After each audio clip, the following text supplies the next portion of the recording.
Good morning. Here we have a beautiful matcha latte. I don't have any smaller cups, so this is gonna have to do. But yeah, this is my matcha latte recipe. It's one that I use on an everyday basis, and this is how you make it. First off, a scale. This is gonna help you get accurate measurements. A bowl to whisk your matcha in. This is called a chawang. I got it in Japan, and it's beautiful. Like, look at this. This is a matcha whisk, also known as a chasen. It's made out of bamboo, and it's gonna help you get all the micro bubbles that you're gonna need. You might also have a holder. This is unnecessary, but this is called a chasen naoshi or kuse naoshi. And it's meant to be a holder for your chasen as it dries out after using. You're gonna want a sifter for your matcha because it can clump, and a hot water kettle. This is from Fellow. It's really nice because you get to control the water temperature, and you don't want the water to be too hot because it's gonna burn the matcha. A glass for your finished latte. And then we have sugar. This can be any sweetener, but I prefer just white sugar. Some milk. Again, some people prefer plant-based milks. I prefer whole milk. And finally, the matcha. This is from Ippodo, and it's from Japan, and this is some good quality stuff. You wanna use good quality matcha that's been stored well. You don't want it to be oxidized or yellow. You want the real pure matcha flavor to come through. We're gonna start by heating the water in the kettle. We're gonna set this to 80 degrees Celsius.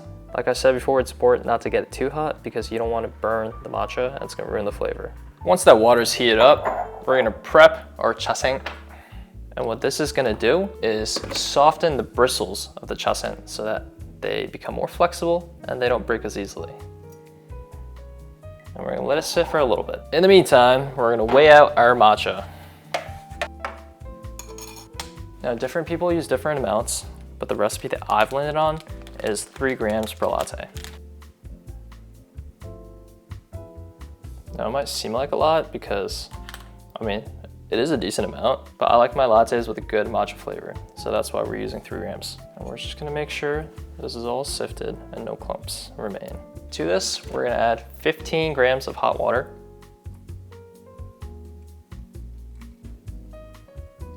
We're gonna take it off the scale.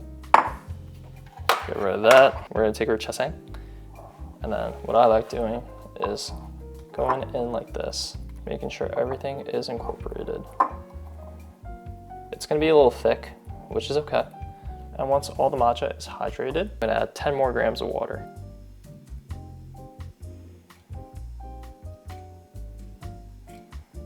All right, I did 11, but that's okay. And now we are gonna whisk in a W or M fashion.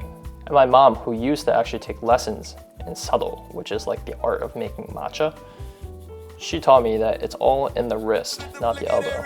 Pretty vigorously at first to dissolve everything. Once everything's dissolved and hydrated, you're gonna lift the chasen off of the bottom. You're gonna whisk the surface of it to create microfoam and break up any large air bubbles. It should only take about 20 to 30 seconds. And what you're left with is gonna be something that's nice and smooth and silky. Back on the scale it goes. And to this, I'm gonna add 4 grams of sugar. We're gonna whisk that in. There you go, nice and smooth. All right, back on the scale we go. To this, we're gonna add a couple ice cubes. Say 4 max, because I don't want the flavor to be diluted. And we're gonna go in with 100 grams of whole milk. 100 grams isn't really that much once you measure it out. Boom. And to this, we're gonna add the matcha.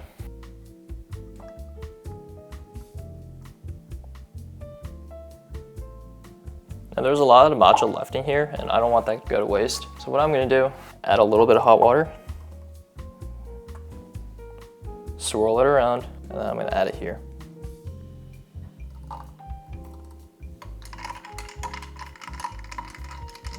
And that's the color you're looking for.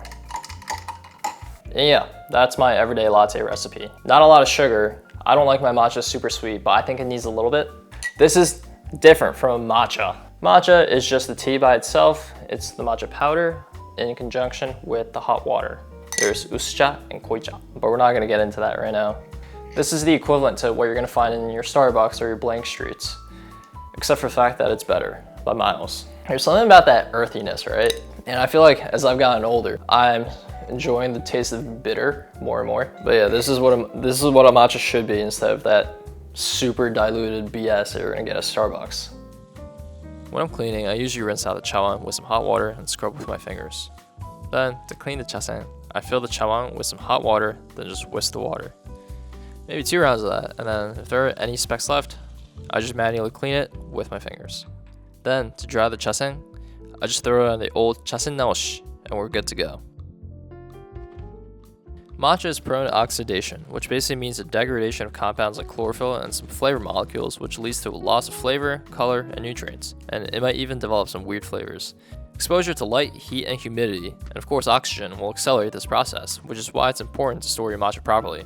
I keep mine in the original tin in the freezer, but you just want to keep it dry, cool, packed up, and away from light.